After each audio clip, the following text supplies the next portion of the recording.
Credit, the second component of wealth. Number 0. Credit as the root of wealth. In the previous article, we explained that there are factors that have a greater impact on wealth than the size of net worth, and one of them is liquidity. In this article, you'll learn about one of the most important components of wealth: credit. Here, the definition of credit refers to the society's expectation that a particular person has a rare value to contribute to a particular society. How does credit affect wealth? To understand this, let's imagine something interesting. Imagine that we take away the net worth of various types of wealthy people. By looking at the role of credit when the net worth of wealthy people disappears, you will understand how important credit is to wealth. Once you understand the importance of credit, you will be able to imagine the form of wealth that we should aim for more precisely than before. Remember that learning is ongoing to help us draw more precise goals and find appropriate means to achieve them. Let's imagine what would happen if we took away the net worth of Warren Buffett, who became rich through investment, Taylor Swift, who became rich through singing, and John Doe, a fictional character who became rich through the lottery. Number 1. How would credit make Warren Buffett rich again? Let's imagine taking away all of Warren Buffett's net worth. We have taken away all of Warren Buffett's stocks, cash, and homes. His net worth is now $0. Will he now live in poverty for the rest of his life? If net worth is the most important factor in wealth, will he become poor after losing all of his net worth? It seems unlikely that this will be the case. Warren Buffett receives a certain credit from all of us. Everyone knows his history of creating the great company Berkshire Hathaway, which has a market capitalization of over $1 trillion.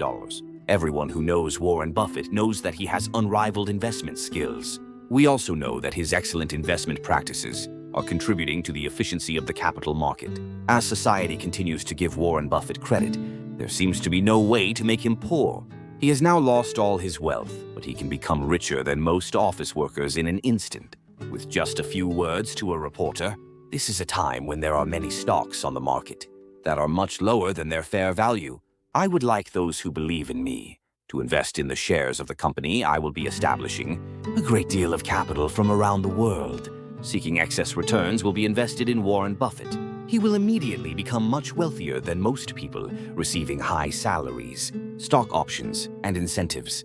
You cannot make him poor by taking away his net worth. The only way to make him poor is to make him lose his credit.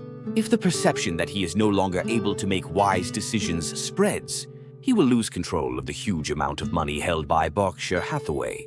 You need to think about why he still runs the annual shareholders meeting for over 5 hours, even though he is over 90 years old.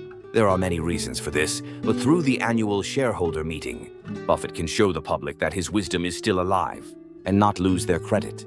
Credit is a very important factor in wealth. Number 2. You have to take away credit for Taylor Swift to become poor. Is credit only important for businessmen and investors like Warren Buffett?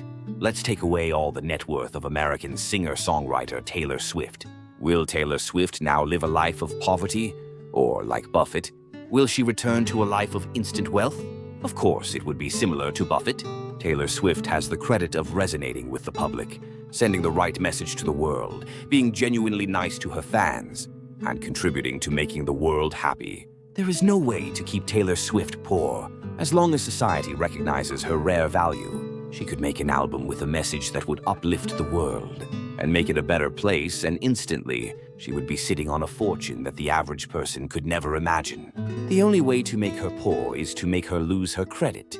If the world comes to believe that she is no longer able to relate to the general public because she has become super rich, she will lose her wealth at a rapid pace. That's why she's still in the business of communicating with the public through social media. Credit is at the root of the wealth of businessmen, investors, and popular stars who possess such enviable wealth. Number 3. A rich man without credit is instantly poorer if you take away his net worth. In the case of Warren Buffett and Taylor Swift, there is no way to make them poor as long as their credit remains intact.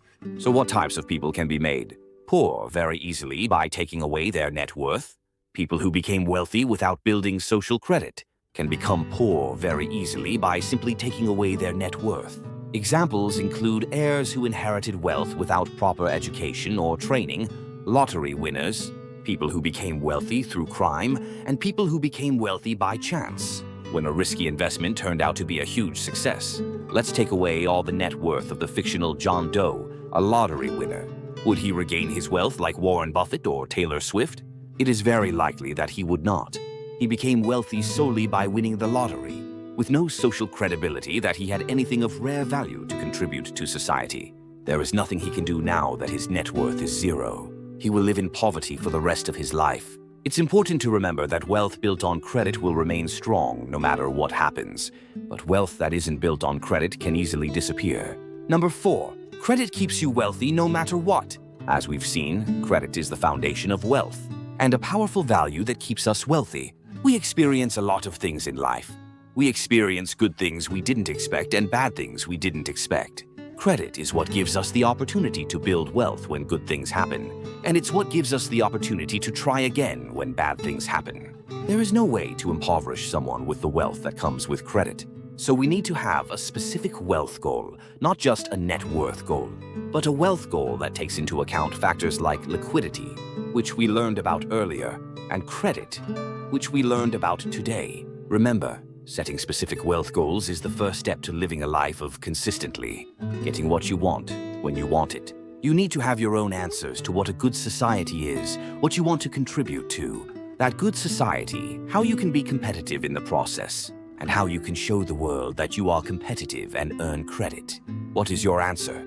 I hope you will seriously consider your own answer. In the next article, we will learn about the third component of wealth, leverage,